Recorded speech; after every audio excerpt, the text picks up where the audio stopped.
ข9ค่ะ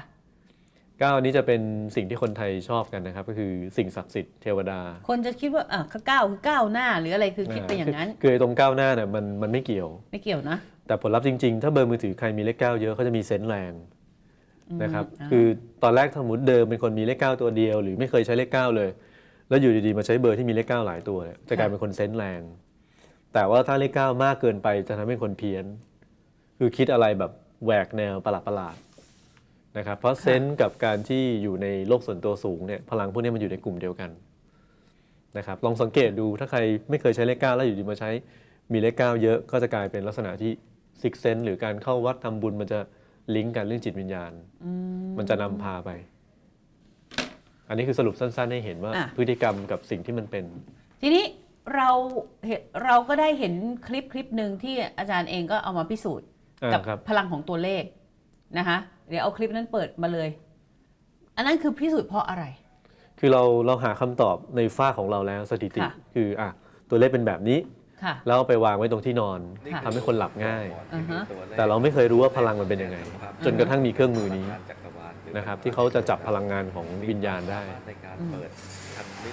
แล้วทำไมต้องแบบไว้ในร้านกาแฟคะพอดีผมดีไซน์ให้มันเป็นปลอกหมอนนะครับใช้นอนได้แล้วก็เลยเขาเอากางพาดบนโซฟาแล้วก็ลองถ่ายดูด้วยกล้องว่ามันจับพลังอะไรได้เห็นไหมครับตัวเส้นระยางที่เป็นสีเขียวเนี่ยตึ๊ดๆเนี่ยคือกลุ่มที่เขาทำการวิจัยว่ามันเป็นลักษณะของวิญญาณคือไม่มีโครงร่างนะครับดิ้นไปดิ้นมาถ้าเราดึงผ้านี้ออกปุ๊บพวกนี้ก็หายหมดเลยทีนี้อีกจอหนึ่งจะเป็นการวัดออร่าของป้ายตัวเลขเนี่ยมันแผ่มาเป็นสีเขียวเนี่ยเป็นพลังบวกพลังด้านดีฉะนั้นอย่างเงี้ยคือกลุ่มเทวดานะครับมันจะมีการวัดออร่าจอหนึ่งการจับคลื่นพลังงานแม่เหล็กอีกจอหนึ่งถ้าคนอ่านเก่งๆเขาก็จะรู้ว่าอันนี้มันแปลว่าอะไรผมก็ได้รู้คำตอบว่าทำไมยันตัวเนี้ยเลขตัวเนี้ยชุดเนี้ยเวลาไปวางแล้วทำให้คนใช้นอนแล้วบางคนหายไมเกรนบางคนหายปวดหัวบางคนนอนหลับลึกหลับสบายไปไหนก็ต้องพกปลอกหมอนนี้ไปด้วยนะครับเป็นเรื่องที่ได้คำตอบแล้วมันมีพลังมันแผ่พลังงานที่ดีออกมาตัวเลขเนี่ยเป็นศาสตร์เห็นบอกว่าเปิดสอนด้วยเหรอคะไม่ห่วงวิชาสอนที่ทำมาตั้งนานแล้วครับอยากจะให้คนรู้ไม่ใช่เรารู้คนเดียวเพราะคนอื่นรู้เนี่ยเขาไปใช้ประโยชน์เนี่ยเราไม่ตายไปกับวิชานะครับเราก็พยายามให้ความรู้คนมาเรื่อยๆเปิดสอนยังไงอะไรยังไงคือเป็นคลาสเลยไหมหรือยังไงนะเป็นคลาสครับคืออย่างที่เร็วๆนี้คือวันที่10 มิถุนายนนะครับก็คือสอนขั้นเบสิกสอนใหญ่ก็คือใครมาเรียนก็คือเริ่มต้นที่ขั้นนี้แหละครับพอเรารู้ว่าตัวเลขแต่ละตัวแปลว่าอะไรตัวเลข2 ตัวแปลว่าอะไรแล้วผสมผสานมันยังไงมันก็จะเป็นขั้นของมันใช้เวลาการเรียนนานไหมคะของผมจะค่อนข้างรัดเพราะผมเปลี่ยนตัวเลขที่พูดมาทั้งหมดเนี่ยให้จำอยู่ในรูปแบบของการ์ตูนนะครับพอมันเป็นรหัสการ์ตูนเป็นรหัสภาพเนี่ยการจดจำคนมันจะง่ายคืออย่างที่บอกผมเรียนจบศึกษาศาสตร์มาก็เลยนึกออกว่ามันต้องทำแบบนี้ให้คนเรียนได้ง่ายเรียนไปแล้วสามารถดูดวงดูตัวเลขได้เลยไหมมันเรียนยังไงก็ต้องดูได้บางคนไม่เรียนก็ดูได้ครับแต่พอเรียนแล้วมันจะเข้าใจลึกซึ้งในระดับที่มันเป็นโมเลกุลคือเล็กๆบางมุมมันจะเห็นฉะนั้นความรู้มันจะคมกว่าค่าเรียนแพงไหมคะของผมก็คือสตาร์ทเบสิกคือ 9,000 ก็เรียนวันเดียวครับเรียนทั้งวันเช้าถึงเย็นพอเบสิกแล้วก็ให้ไปเรียนแอดวานซ์ตอนนี้มีอยู่แค่2 ขั้นมีแค่2 ขั้นนะคะถามเลยว่าลูกศิษย์คนสำคัญที่ตอนนี้มีชื่อเสียงทำมาหากินแบบเป็นกอบเป็นกำเอาพูดกันตรงๆคือน้องแมนการินครับเขาไปเรียนกับอาจารย์นานหรือยังคะคือต้องบอกว่าตอนที่สอนเป็นรุ่นแรกนะครับอยู่ที่เขาจะบอกว่าเขาเรียนหรือไม่เรียนก็ช่างแต่ผมมาสอนวันนั้นนะครับก็คือรุ่นแรกจริงๆมีอีกหลายคนครับที่ได้เรียนเพราะผมสอนมานานมากแล้วแล้วเห็นบอกว่าเปลี่ยนเบอร์ให้กับดาราดังก็หลายคนมีเปลี่ยนก็หลายคนแต่ผมบางทีก็ไม่ได้จำไม่ได้ถ่ายรูปด้วยบางทีเราพูดเยอะแล้วลืมถ่ายรูปแต่มีหลายท่านครับมีคนนึงค่ะคุณออมสุชานี่ได้เจอกันสักปีนึงแล้วเล่าเลยค่ะอันนี้สำคัญค่ะ เหตุการณ์สำคัญค่ะจริง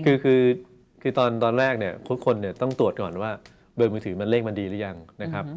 เลขมันก็ไม่ได้จัดว่าแย่แต่พลังมันไม่มีพลังที่จะบอกว่าให้มันมีเสน่ห์แรงๆให้มันดังปั้งๆแต่ในส่วนของตอนที่เจอคุณออมเนี่ยเขาก็จะบอกว่าให้มันมีพื้นที่ของวงการบันเทิงแล้วก็เรื่องความรักด้วย เขาบอกเองเลยใช่ไหมว่าเขาต้องการแนวนี้ คือทุกคนต้องขอพื้นฐานอย่างนี้แล้วว่าอ่ะงานดีเงินดีความรักก็ต้องมีไม่ใช่ว่าตัวเลขมันไม่มีสิ่งเหล่านี้คือจะเสริมแต่งานอย่างเดียวไม่เอาความรักเลยก็คงไม่ใช่ คือเราก็ต้องใส่ตัวเลขที่เป็นรหัสของความสัมพันธ์ที่ดีนะครับรหัสที่คนเมตตาคือโครงสร้างคืออย่างนี้ครับมีเสน่ห์เมตตามีชื่อเสียงแล้วก็ต้องมีสติปัญญาไม่ใช่ว่ามีเสน่ห์แล้วไม่มีสติพอมันได้แบบนี้ปุ๊บคนที่เข้ามาในชีวิตเนี่ยจะเป็นคนมีคุณภาพโดยธรรมชาติเราก็จะรู้ว่าคนนี้เราคุยประมาณนี้คนนี้เป็นอย่างนี้มันจะเลเวลของศีลและธรรมมันจะเสมอกันเขามีโทรมาขอบคุณไหมคะหลังจากที่เขาได้แฟน ไม่ได้สนิทกันขนาดนั้นครับ ถามเลยว่าคือเขาเดินเข้ามาอาจารย์บอกให้เปลี่ยนเป็นเบอร์นี้อาจารย์หาให้หรือมีอยู่แล้วหรือหนูต้องไปหาคือมันมีอยู่แล้วผมก็ต้องมีอยู่ส่วนหนึ่งอยู่แล้วเราก็ต้องเลือกให้มันตรงกับเขานะครับขายแพงไหมคะหนูถามตรงๆเสียงอ่อยๆคืออย่างเงี้ยระดับผมก็แพงประมาณหนึ่งนะครับแต่คือครับเพราะอะไรพอสอนคนไปเนี่ยคนเขาก็ไปทำอาชีพเดียวกันราคามันก็ต้องให้แรงมันห่างแล้วผมไม่ได้อยากเจอคนบ่อยคือการเจอคนบ่อยๆการที่เราไปเปลี่ยนให้เขาเนี่ยเราต้องรับวิบากกรรมส่วนหนึ่งฉะนั้นเดือนหนึ่งมันไม่ต้องเป็นต้องเจอเยอะครับมันไม่จำเป็นต้องเจอบ่อยคำว่ารับวิบากกรรมคืออะไรคะน่าสนใจคือความเจ็บป่วยก็ได้นะครับหรือปัญหาอะไรต่างๆก็ได้ซึ่งการรับเนี่ยเราจะมีปริมาณที่เรารับไหวกับถ้ามันมากเกินไปเนี่ยเรารับไม่ไหวเราก็จะป่วยก็ได้ฉะนั้นทุกคนต้องเข้าใจกฎแห่งกรรมคือแบบว่าจะไปเปลี่ยนใครไปเรื่อยเนี่ยมันคงไม่ใช่ผมเลยเลือกทางออกว่างั้นคุณศึกษาเองข้อมูลในอินเทอร์เน็ตที่ผมทำไว้เนี่ยมันมีเป็นถ้าคลิปวิดีโอก็น่าจะร่วม500หรือ1,000แล้วนะครับคือมันเยอะมากศึกษาแต่ละอย่างแต่ถ้าเกิดคิดว่าศึกษาเองแล้วงงมานั่งเรียนมันก็จะเข้าใจเป็นระบบมากกว่ารู้สึกอย่างไรคะที่เดี๋ยวนี้เวลาเดินไปตามห้างตามนู่นตามนี่ขายเลขมงคลกันเต็มไปหมดเลยคือมันนี้ครับไอ้ที่มงคลบางอันไม่มงคลคือเรามีความรู้เราก็จะรู้ว่าอันนี้ที่เขาเขียนว่าอันนี้เป็นเลขมงคลเนี่ยจริงๆไม่มงคลหรือบางทีเขาเขียนว่ามงคลแต่สำหรับพระสงฆ์ใช้ไม่ใช่เราใช้เหมือนที่คุณบุ๋มใช้อย่างเงี้ยมันสำหรับคนต้องการปฏิบัตินักบวชเขาบอกมงคลก็ใช่แต่มันไม่ได้ตรงกับสิ่งที่เราต้องการถ้าเรามีความรู้จะแยกได้